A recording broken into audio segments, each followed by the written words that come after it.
Hey, my friends, it's Matt. Thanks for hanging out with me on my YouTube channel. I'm grinning ear to ear because I've fallen in love with the ancient Persian capital city of Susa.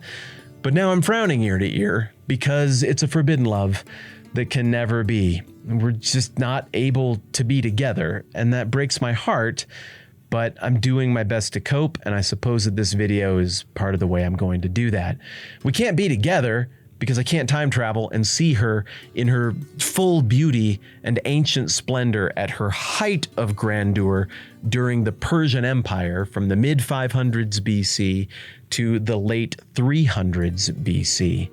I'm further unable to go and be with Susa, my newfound love, because I can't go to Iran. I have a United States passport, and it doesn't work very well for me to do tourism there at this point in history. So I'm just gonna have to settle for appreciating her from a distance, and that's what I've been doing. All joking aside, I've been immersing myself in ancient stories about Susa from inside and outside of the Bible over the last year, and I'm becoming more and more convinced that this is one of the most interesting places that humans have ever cooperated to build.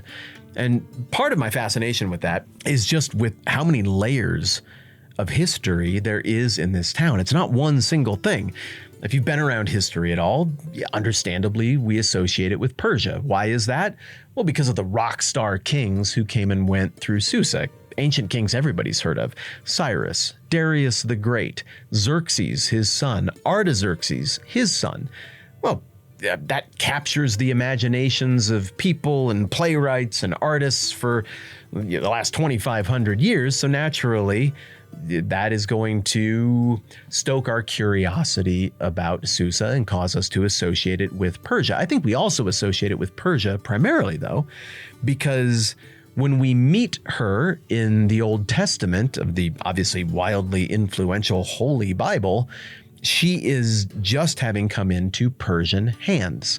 She features in the book of Daniel, in the book of Ezra, prominently in the book of Nehemiah, and then the city of Susa features as almost a character unto herself in the beloved, dramatic, high-stakes book of Esther. And if you're reading the book of Esther, if you don't make the effort to read between the lines and understand the inhales and exhales, the pulse of this city, you're not really understanding the story. It wouldn't work to take the story of Esther and just drop it in some other town. It only works in Susa.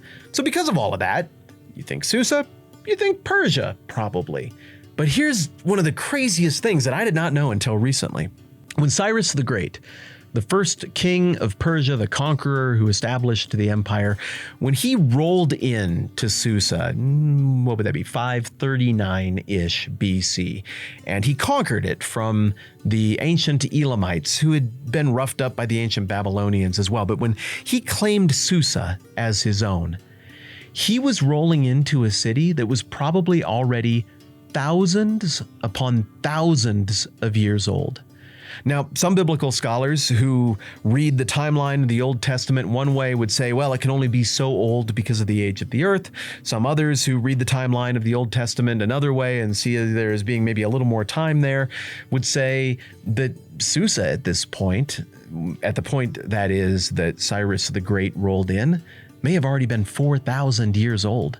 Some people say it may have been continually inhabited for almost 10,000 years by the time that Cyrus showed up.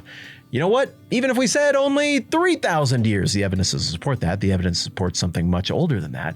But even if we said that, think about the implications. That would mean that you and I, my friend, as we're sitting here having this conversation about grand old Susa, we are closer to Cyrus the Great taking control of Susa than Cyrus the Great was to the foundation of that same city. Wow.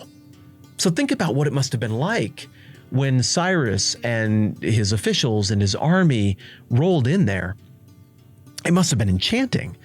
They would have seen layers upon layers of art and engineering and architecture. They would have seen layers upon layers of little tiny cultural gestures and salutes and niceties that nobody would remember the origins of, but in the preservation of the art and the engineering and the architecture and the style and even some of the social stuff, in that would have been preserved the last memories, the last remnants, the last influences of people groups long since forgotten. Their ghosts still occupied this city in a way that they probably didn't occupy anywhere else. To be in Susa in 539 BC, at the beginning of the Persian Empire, was to be in a place that echoed of the super ancient, forgotten, distant past.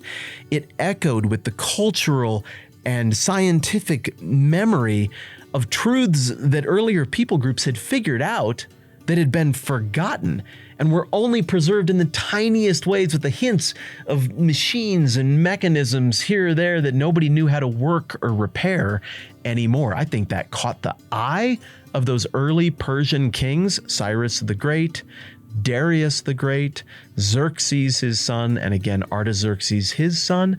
And I think because of that, they felt like if they wanted to flex their muscles and say, our Persian Empire is something completely new to the whole world. We treat the people we conquer better than anybody's ever treated the people that they've conquered. We think in terms of art and architecture and administration and bureaucracy and engineering differently than anybody has ever thought about it. And we are a cosmopolitan empire who doesn't grind our enemies into dust or our subjects into dust. Rather, we welcome them with their styles and their features and their culture to gather to the headquarters of our governance. And they felt like the right headquarters to gather them all to was Susa. They did not choose Persepolis or Pasargadae, two cities that they built up on their own terms in Persian territory further east, to be their capital that would truly flex their muscles and communicate what they wanted to communicate. They did not choose the hip, stylish, cool mountain town of Ecbatana, which was the haunt of their old people group cousins, the Medes up north. Nope. And they didn't choose the grand, glorious, wealthy, beautiful, huge ancient city of Babylon to be their primary capital either. Nope.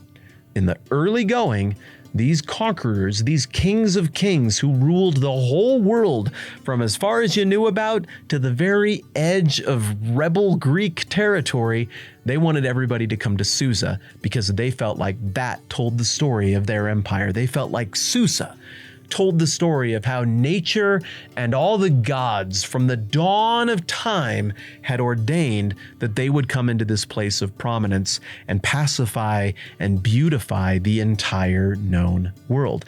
Well, and beautify it they did.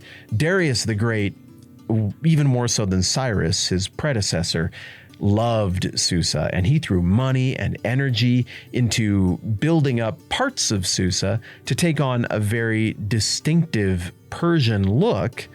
And then his son Xerxes inherited that palace complex, and we know from inscriptions on the remains of this complex that Xerxes was faced with a difficult decision early in his reign. Do I spend a whole bunch of money and fix this thing up? It's going to cost a lot. Or do I abandon it and go to one of the other cities that I have as an option for a capital? Well, he proudly chose to repair and solidify and expand and beautify his dad's already elaborate, beautiful palace complex there, putting in 100 columns, arcades and pillars, and you can still see I don't even know what you call them, the pieces on the top of the columns that would have adorned all of these. There are these beautiful bull and horse sculptures that hold up the ceiling of this palace, this Apadana, that are, I think you can see them at the Louvre. Maybe the British Museum has some. I don't know for sure. And I have to imagine there's some still visible in Susa as well today. And the artistry and the craftsmanship with which the Persians decorated their version of Susa is still breathtaking to me. These glazed, high color, full color, the high definition reliefs that they made of their soldiers, their archers, their subjects continue to be absolutely gorgeous by any standard of artistry to look at today, even after all of those years of weathering and wear. But it isn't just the Persians who made beautiful things there. They inherited beautiful things. Now, this site of Susa has been in the process of being excavated off and on for the last couple hundred years. The French were there for a long time. I have to imagine the English have taken a turn. And the Iranians and UNESCO, the World Preservation Organization, they've all had a hand in unearthing things. Now I think it's primarily Iran that is responsible for that. But along the way, layers and layers of not just construction, but art have been found. There are pieces in the Louvre that I've seen with my own eyes where I can detect the brush strokes on the pottery. I can see the cattails and the reeds and imagine what kind of vegetation grew along the banks of the river upon which ancient Susa was situated. You can feel a connection with the humanity, not just of Persian Susa, but of Elamite Susa, of Babylonian Susa before that, of Assyrian Susa briefly before that, and all the way back into versions of Susa we don't even really have a name for. I think that would have captured the attention of those Persian kings because it captures my attention. Think about how you feel when you go to some ancient part of the world and see things that, in your context, are unfathomably old. It's a point of connection with our distant past and our distant self that takes your brain to places that you just don't get at the mall or at a movie theater or sitting on your couch streaming something. Well, modern day Susa is unfortunately not much to look at by all accounts. I salute the efforts of the people who've preserved it and tried to build it up. There is a city still present. I think they call it Shush at this point. Apologies if I'm mispronouncing that. By my understanding, there's about 80,000 people who live all around the ancient capital complex, the citadel of Susa, built up by the Persian kings we've been talking about. It sits at a very low elevation, like a couple hundred feet above sea level, and it is boiling hot in the summer at this point in history. I don't get the impression it was that hot back in the day. There have been apparently a few cycles of warming and cooling that make it not quite uniform when you look back at history at certain parts of the world that were once fertile, then weren't, then were again, then aren't again. And I think Susa falls into that category. It's not a super pleasant place during the warmer months at this point. There were two ancient rivers that ran by there. I believe they still do. Apologies, I don't recall the name, but I'll put them on the screen. They have a different name in the Bible that corresponds to a modern name, but it's not the Tigris and Euphrates. It's sort of the next double river system to the east. But because of the position of those rivers, because of the proximity to, I guess, what would be the Persian Gulf, and because the ancient site of Susa sits right up against the southern end of the Zagros Mountains with defense, providing defense at the backside of the city, and also the ability to probably escape the heat a little bit by going up.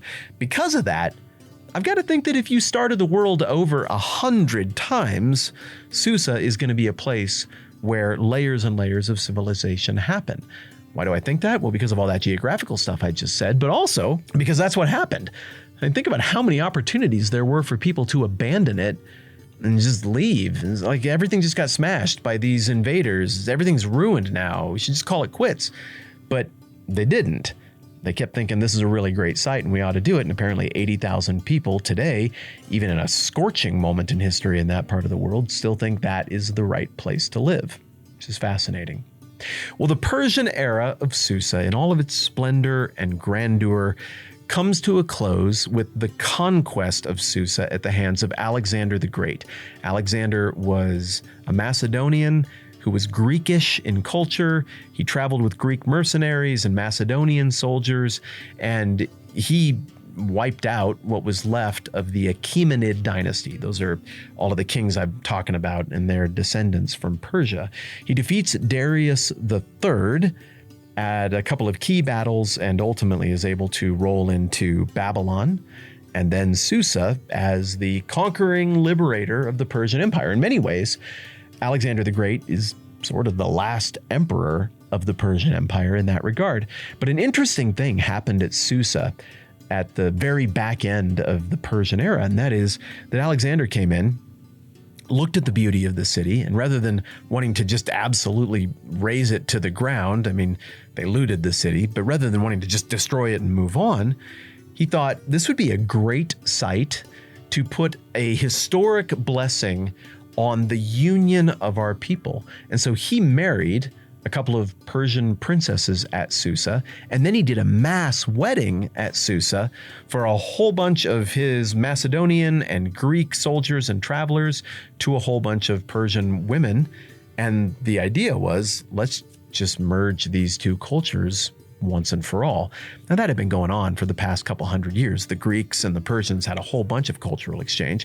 In fact, the name Susa is the Greek name for that city. The old Persian name would be pronounced very differently, and I suppose I won't even try it here. And so that, to me, is the window that enchants me. From Cyrus the Great and the day that he rolled in and would have marveled at this time capsule, this preservation of all of the history of human civilization. And between that and the mass wedding that Alexander the Great had shortly before his death there, I think it would be amazing at any point in history to get to use one of my imaginary time travel tokens to go back there and to see all of that in all of its glory and to appreciate what really probably was the most beautiful, most important city on Earth for a chunk of time, and one that has found a way somehow to scratch out an existence through all of the ups and downs of history. Last thing that I think is really fun about Susa is that she has not yet revealed all of her secrets. There was a ton of excavation in the 1800s, more in the early 1900s. Beautiful things were found that you can still see all around the world in museums. But a huge percentage of what was built by the Persians and their predecessors is still out there under the sand. And the encroachment of urban development has probably caused a whole bunch of modern stuff to be sitting right over the top of things that would unlock and solve some of the great mysteries about the Persian Empire and the things that happened in this town, and maybe even our very, very, very distant human past. And I'm hoping that somewhere in my lifetime, I might get to learn more about what secrets she still holds. Fun, fun, fun. Thank you for thinking about Susa. Hopefully I've convinced you that it's as cool as I think it is, and maybe you even feel a teeny tiny little spark of love for this ancient city as I do as well. I'm Matt. Thanks for hanging out with me. Let's do this again soon.